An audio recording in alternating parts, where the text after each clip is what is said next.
नमस्कार दोस्तों। आज हम गरुड़ पुराण का पहला अध्याय शुरू कर रहे हैं। कृपया वीडियो को पूरा देखें और चैनल को सब्सक्राइब करें। भगवान विष्णु तथा गरुड़ के संवाद में गरुड़ पुराण सारोद्धार का उपक्रम, पापी मनुष्यों की इस लोक तथा परलोक में होने वाली दुर्गति का वर्णन।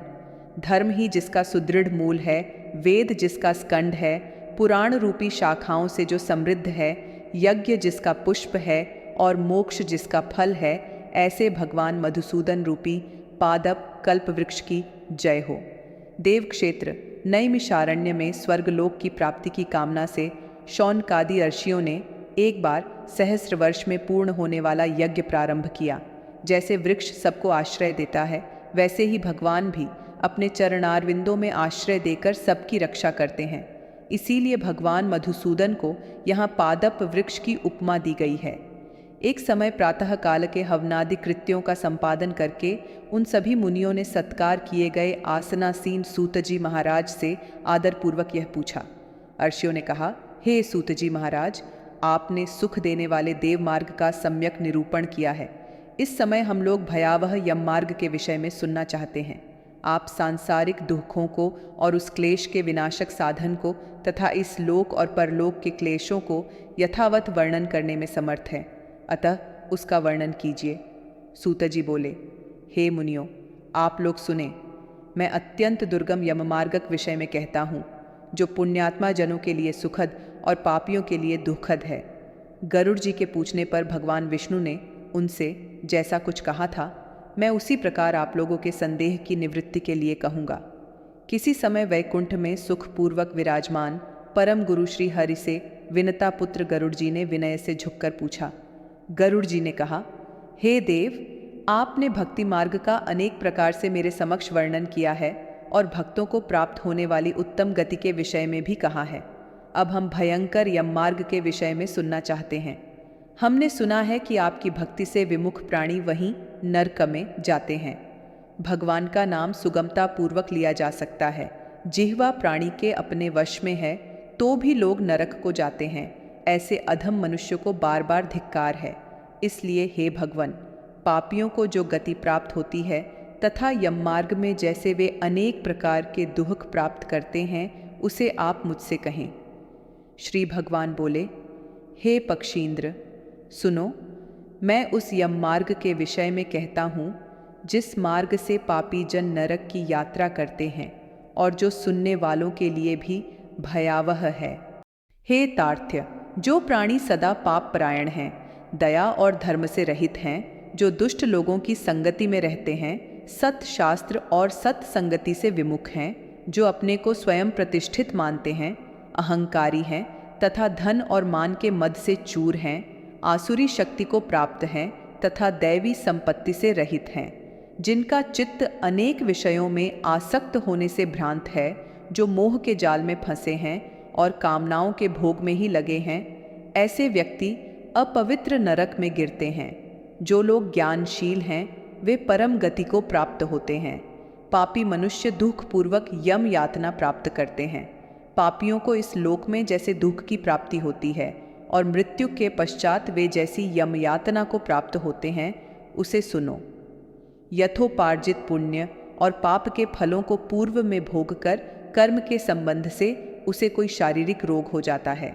आदि, मानसिक रोग और व्याधि, शारीरिक रोग से युक्त तथा जीवन धारण करने की आशा से उत्कंठित उस व्यक्ति की जानकारी के बिना ही सर्प की भांति बलवान काल उसके समीप आ पहुंचता है। उस मृत्यु की संप्राप्ति की स्थिति में भी उसे वैराग्य नहीं होता। उसने जिनका भरण पोषण किया था, उन्हीं के द्वारा उसका भरण पोषण होता है। वृद्धावस्था के कारण विकृत रूप वाला और मरणाभिमुख वह व्यक्ति घर में अवमानना पूर्वक दी हुई वस्तु को कुत्ते की भांति खाता हुआ जीवन व्यतीत करता है। वह रोगी हो जाता है, उसे मंदाग्नि हो जाती है और उसका आहार तथा उसकी सभी चेष्टाएं कम हो जाती हैं। प्राण वायु के बाहर निकलते समय आंखें उलट जाती हैं, नाड़ियां कफ से रुक जाती हैं। उसे खांसी और श्वास लेने में प्रयत्न करना पड़ता है तथा कंठ से घुर घुर से शब्द निकलने लगते हैं।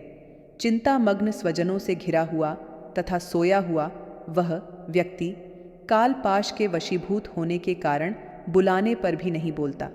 इस प्रकार कुटुंब के भरण पोषण में ही निरंतर लगा रहने वाला अजितेंद्रिय व्यक्ति अंत में रोते बिलखते बंधु बांधवों के बीच उत्कट वेदना से संझा शून्य होकर मर जाता है। हे गरुड़, उस अंतिम क्षण में प्राणी को व्यापक दिव्य दृष्टि प्राप्त हो जाती है, जिससे वह लोक परलोक को एकत्र देखने लगता है। अतः चकित होकर वह कुछ भी कहना नहीं चाहता। यमदूतों के समीप आने पर सभी इंद्रियां विकल हो जाती हैं, चेतना जड़ीभूत हो जाती है और प्राण चलायमान हो जाते हैं। आतुर काल में प्राणवायु के अपने स्थान से चल देने पर एक क्षण भी एक कल्प के समान प्रतीत होता है और 100 बिच्छुओं के डंक मारने से जैसी पीड़ा होती है, वैसी पीड़ा का उस समय उसे अनुभव होने लगता है। वह मरणासन्न व्यक्ति फेन उगलने लगता है और उसका मुख लार से भर जाता है। पापी जनों के प्राणवायु अधोद्वार गुदामार्ग से निकलते हैं। उस समय दोनों हाथों में पाश और दंड धारण किए, नग्न दांतों को कटकटाते हुए क्रोधपूर्ण नेत्र वाले यम के 2 भयंकर दूत समीप में आते हैं। उनके केश ऊपर की ओर उठे होते हैं, वे कौए के समान काले होते हैं और टेढ़े मुख वाले होते हैं तथा उनके नख आयुध की भांति होते हैं। उन्हें देखकर भयभीत हृदय वाला वह मरणासन्न प्राणी मल मूत्र का विसर्जन करने लगता है। अपने 5 भौतिक शरीर से हाय हाय करते हुए निकलता हुआ तथा यमदूतों के द्वारा पकड़ा हुआ वह अंगुष्ठ मात्र प्रमाण का पुरुष अपने घर को देखता हुआ यमदूतों के द्वारा यातना देह से ढक करके गले में बलपूर्वक पाशों से बांधकर सुदूर यम मार्ग पर यातना के लिए उसी प्रकार ले जाया जाता है जिस प्रकार राजपुरुष दंडनीय अपराधी को ले जाते हैं। इस प्रकार ले जाए जाते हुए उस जीव को यम के दूत तर्जना करके डराते हैं और नरकों के तीव्र भय का पुनः पुनः वर्णन करते हैं, सुनाते हैं। यमदूत कहते हैं, रे दुष्ट, शीघ्र चल, तुम यमलोक जाओगे। आज तुम्हें हम सब कुंभीपाक आदि नरकों में शीघ्र ही ले जाएंगे। तत्र इस प्रकार यमदूतों की वाणी तथा बंधु बांधवों का रुदन सुनता हुआ वह जीव जोर से हाहाकार करके विलाप करता है और यमदूतों के द्वारा प्रताड़ित किया जाता है। यमदूतों की तर्जनाओं से उसका हृदय विदीर्ण हो जाता है, वह कांपने लगता है। रास्ते में उसे कुत्ते काटते हैं और अपने पापों का स्मरण करता हुआ वह पीड़ित जीव यम मार्ग में चलता है। भूख और प्यास से पीड़ित होकर सूर्य, दावाग्नि एवं वायु के झोंकों से संतप्त होते हुए और यमदूतों के द्वारा पीठ पर कोड़े से पीटे जाते हुए उस जीव को तपी हुई बालुका से पूर्ण तथा विश्राम रहित और जल रहित मार्ग पर असमर्थ होते हुए भी बड़ी कठिनाई से चलना पड़ता है। थककर जगह जगह गिरता और मूर्छित होता हुआ वह पुनः उठकर पापी जनों की भांति अंधकारपूर्ण यमलोक में ले जाया जाता है। 2 अथवा 3 मुहूर्त में वह मनुष्य वहां पहुंचाया जाता है और यमदूत उसे घोर नरक यातनाओं को दिखाते हैं। मुहूर्त मात्र में यम को और नारकीय यातनाओं के भय को देखकर वह व्यक्ति यम की आज्ञा से आकाश मार्ग से यमदूतों के साथ पुनः इस लोक मनुष्य लोक में चला आता है। मनुष्य लोक में आकर अनादि वासना से बद्ध वह जीव देह में प्रविष्ट होने की इच्छा रखता है, किंतु यमदूतों द्वारा पकड़कर पाश में बांध दिए जाने से भूख और प्यास से अत्यंत पीड़ित होकर रोता है। तार्थ्य, वह पातकी प्राणी पुत्रों से दिए हुए पिंड तथा आतुर काल में दिए हुए दान को प्राप्त करता है, तो भी उस नास्तिक को तृप्ति नहीं होती। पुत्रादि के द्वारा पापियों के उद्देश्य से किए गए श्राद्ध, दान तथा जलांजलि उनके पास ठहरती नहीं। अतः पिंडदान का भोग करने पर भी वे क्षुद्धा से व्याकुल होकर यम मार्ग में जाते हैं।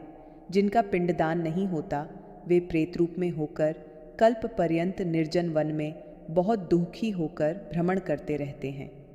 सैकड़ों करोड़ कल्प बीत जाने पर भी बिना भोग किए कर्मफल का नाश नहीं होता और जब तक वह पापी जीव यातनाओं का भोग नहीं कर लेता तब तक उसे मनुष्य शरीर भी प्राप्त नहीं होता। हे पक्षी, इसलिए पुत्र को चाहिए कि वह 10 दिनों तक प्रतिदिन पिंडदान करे। हे पक्षी श्रेष्ठ, वे पिंड प्रतिदिन 4 भागों में विभक्त होते हैं। उनमें 2 भाग तो प्रेत के देह के पंचभूतों की पुष्टि के लिए होते हैं, तीसरा भाग यमदूतों को प्राप्त होता है और चौथे भाग से उस जीव को आहार प्राप्त होता है। 9 रात दिनों में पिंड को प्राप्त करके प्रेत का शरीर बन जाता है और 10वें दिन उसमें बल की प्राप्ति होती है।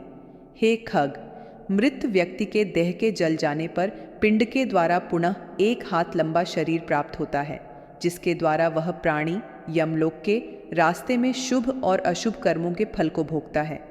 पहले दिन जो पिंड दिया जाता है उससे उसका सिर बनता है, दूसरे दिन के पिंड से ग्रीवा, गर्दन और स्कंध, कंधे तथा तीसरे पिंड से हृदय बनता है। चौथे पिंड से पृष्ठभाग, पीठ, 5वें से नाभि, छठे तथा 7वें पिंड से क्रमशः कटी, कमर और गुह्यांग उत्पन्न होते हैं। 8वें पिंड से ऊरु, जांवें और 9वें पिंड से जानु, घुटने तथा पैर बनते हैं। इस प्रकार 9 पिंडों से देह को प्राप्त करके 10वें पिंड से उसकी क्षुधा और तृष्णा, भूख प्यास, ये दोनों जागृत होती हैं। इस पिंडज शरीर को प्राप्त करके भूख और प्यास से पीड़ित जीव 11वें तथा 12वें 2 दिन भोजन करता है। 13वें दिन यमदूतों के द्वारा बंदर की तरह बंधा हुआ वह प्राणी अकेला उस यम मार्ग में जाता है। हे खग, मार्ग में मिलने वाली वैतरणी को छोड़कर यमलोक के मार्ग की दूरी का प्रमाण 86,000 योजन है। वह प्रेत प्रतिदिन रात दिन में 247 योजन चलता है। मार्ग में आए हुए इन 16 पुरों, नगरों को पार करके पातकी व्यक्ति धर्मराज के भवन में जाता है। मार्ग में आए हुए इन 16 पुरों, नगरों को पार करके पातकी व्यक्ति धर्मराज के भवन में जाता है। 1 सौम्यपुर, 2 सौर्यपुर, 3 नगेंद्र भवन, 4 गंधर्वपुर, 5 शैलागम, 6 क्रौंचपुर, 7 क्रूरपुर, 8 विचित्र भवन, 9 बहवापतपुर, 10 धूखतपुर, 11 नानाख्रंदपुर, 12 सुतप्त भवन, 13 रौद्रपुर, 14 पयोवर्षणपुर, 15 शीताढ्यपुर तथा 16 बहुभीतिपुर को पार करके इनके आगे यमपुरी में धर्मराज का भवन स्थित है। यमराज के दूतों के पाशों से बंधा हुआ पापी जीव रास्ते भर हाहाकार करता रोता हुआ अपने घर को छोड़ करके यमपुरी को जाता है। इति गरुड़ पुराणे सारोद्धारे पापिना मयिका मुष्मिकदुः खनिरूपणम नाम प्रथमोध्याय। इस प्रकार गरुड़ पुराण के अंतर्गत सारोद्धार में पापिया के श्लोक तथा परलोक के दुख का निरूपण नामक पहला अध्याय पूरा हुआ। इसी के साथ यह अध्याय समाप्त होता है। हर हर महादेव। अगर आपने हमारे चैनल को सब्सक्राइब नहीं किया है तो कृपया चैनल को सब्सक्राइब कर दें।